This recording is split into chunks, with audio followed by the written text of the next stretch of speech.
Halo semua, selamat berjumpa lagi di channel Sarawak Omen. Nah, hari ini saya mau pergi ke Pekan. Mau hantar bungkusan barang untuk orang ke Sabah. Hari ini saya mau bawa tuan-tuan dan perempuan pergi ke Pasar Serian tengok-tengok sekitar. Kemudian ada cerita yang saya mau ceritakan kepada tuan-tuan dan perempuan.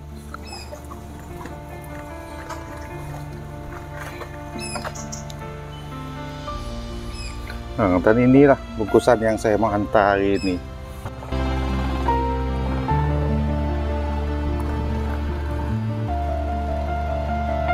Di awal-awal pagi ini orang kampung sudah sibuk.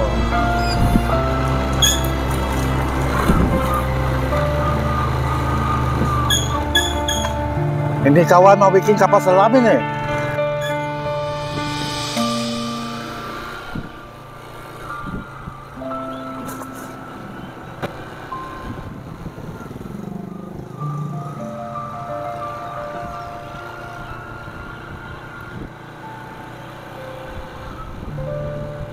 Beginilah suasana di kampung.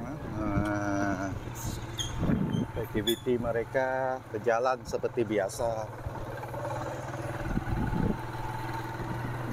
Jalan-jalan seperti jalan di kampung ini hampir 3 km ke simpang Jalan Ten Borneo. Di sepanjang jalan ini memang sunyi lah kalau waktu malam. Sebab rumah itu jarang-jarang.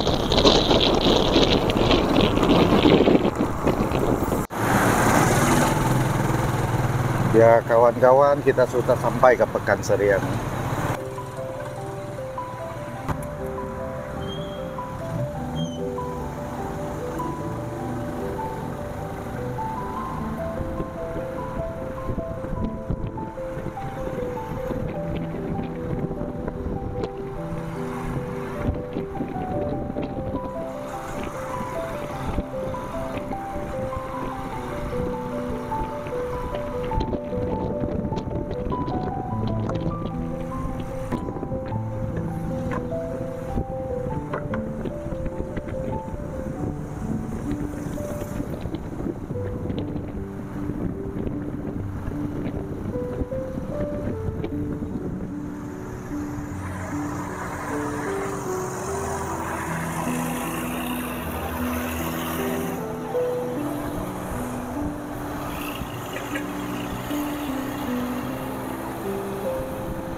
Ya kita sudah sampai ke Pekan Serian ya. Sekarang kita mau mengirim bungkusan ini ya.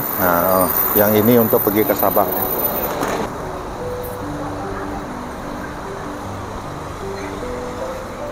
Halo, selamat buruh pagi. Mati ko tanak ke YouTube. Okay. Benda video YouTube. Di Doni ya, minum account. Lagi miri kan? Ya.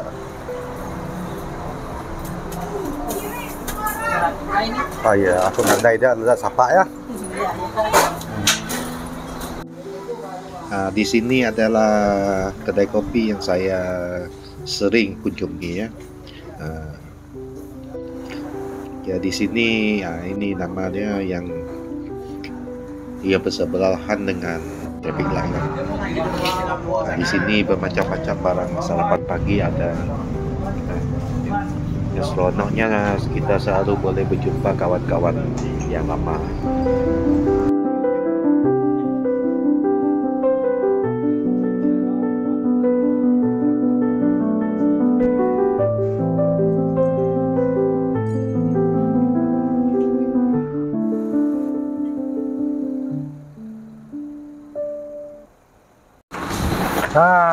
Sekarang saya berada di lokasi sebuah pokok mangga. Pokok mangga di belakang saya ini dia mempunyai sejarah yang panjang lah. Di sini pada dahulu adalah sebuah tasik yang cantik ya.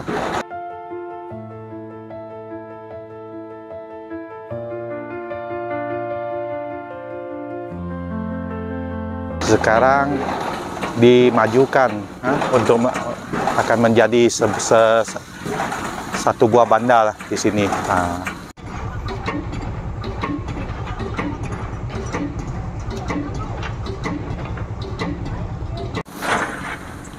Pada zaman dahulu di sini adalah pejabat pejabat zaman British dulu.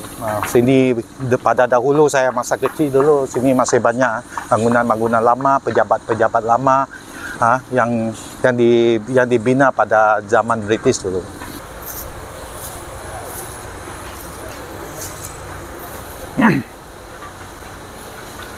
Ceritanya sangat panjang, jadi saya akan singkatkan cerita. Oleh itu setelah British mengambil tempat ini, semua di sini dibuat pejabat pos apakah di kawasan sini. Setelah orang Jepun mengambil alih tempat ini kan dalam penjajahan Jepun ada seorang Cina mualaf, jangan sebut nama dia. Dia sebagai ketua polis di daerah Serian sini yang sangat kejam. Sekiranya di kampung ada berlaku apa-apa masalah, mereka akan disidang di sini dan di sini juga akan disidang di pejabat sini lah. Tak dikira siapa salah, siapa betul, mereka akan dihukum dan hukumnya sangat berat. Kadang-kadang menyebabkan kematian. Itu kekejaman polis itu. Oleh itu setelah Jepun kalah dalam Perang Dunia Kedua, setelah Jepun meninggalkan tempat ini, maka orang Dayak-Dayak di sekitar sini sampai ke sempadan Indonesia, mereka akan memilih panglima-panglima mereka datang untuk menangkap si penjahat ini. Setelah mereka mengumpulkan orang ramai seperti yang terkenal pada masa itu, Panglima Kilat, Panglima Pancong, dan Panglima apa saya lupa.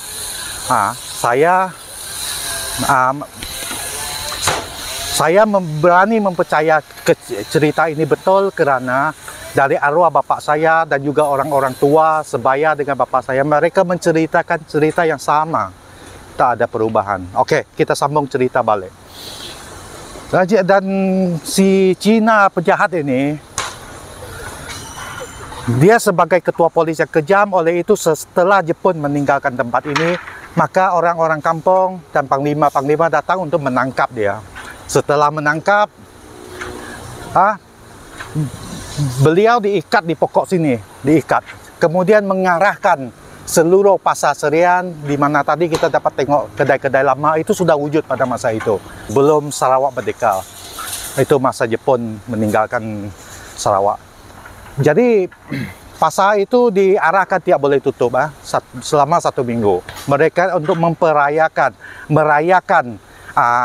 penangkapan orang ini, dan orang itu diikat di situ. Pada malam itu mereka membuat satu parti macam parti.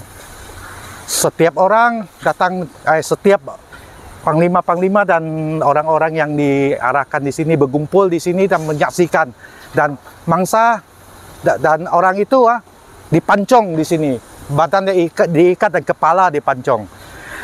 Kemudian kepala dia direbus di dalam tong, bukan untuk dimakan tetapi untuk mengupak kulit, untuk membersihkan. Kepala dia akan mereka bawa balik. Jadi badan dia disandarkan di sebuah meja, Setiap orang mengelilingi mayatnya itu, badannya itu 1 kali potong.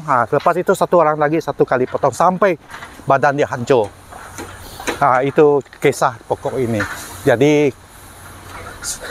pada 1 hari kemudian, polis-polis dari British, orang putih datang dari Kuching dan menghuraikan mereka, menghalau mereka, dan perkara itu tidak mau dibesar-besarkan, dan begitu sajalah cerita yang saya tahu. Jadi pada masa itu pokok ini yang menjadi saksi segalanya, dan terima kasih kerana pokok ini masih hidup dan saya dapat mengungsikan sejarah pokok mangga ini kepada Anda semua. Di sekitar sini sudah mendirikan sebuah masjid yang megah di kawasan sini. Dan di sini ada sebatang jalan, dan batang jalan itu sudah wujud pada masa zaman British. British yang membuat ini. Sekarang masih ada jejak dia. Jejak dia masuk ke dalam.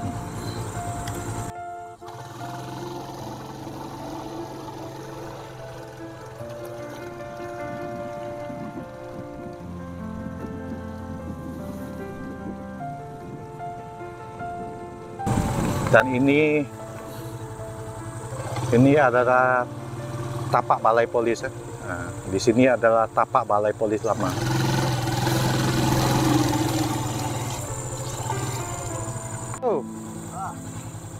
Kumpul pasir deh.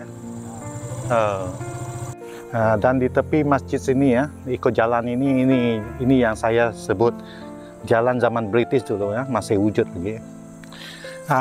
Di tepi sini ada sungai.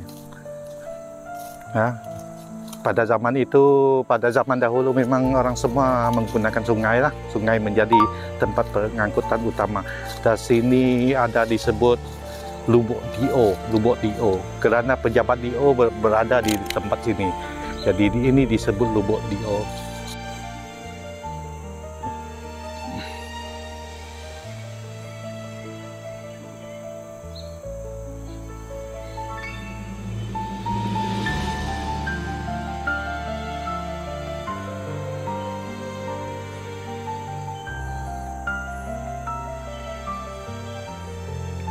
Inilah Lubuk Dio kata orangnya. Dulu bapak saya cerita mereka pada kanak-kanak dulu suka panjat pokok ini. Dari atas pokok ini mereka terjun ke bawah. Tetapi pada masa itu pokoklah tidak setinggi inilah. Di sinilah mereka terjun ke dalam sungai untuk bermain.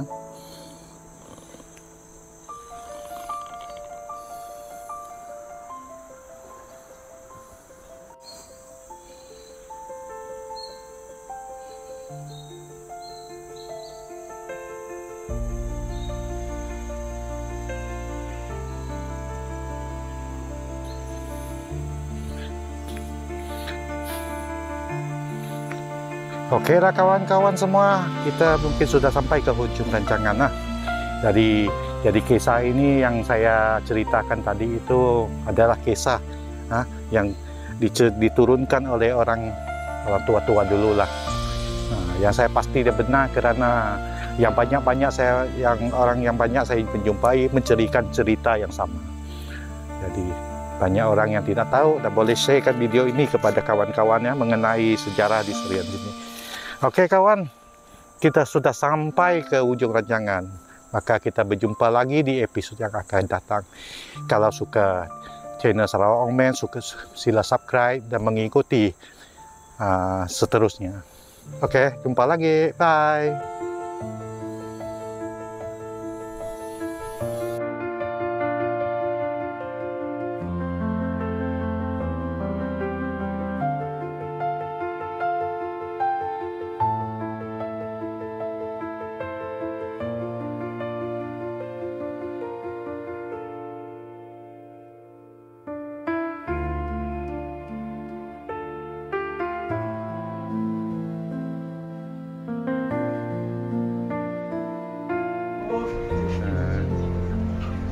Thì sắm thời á.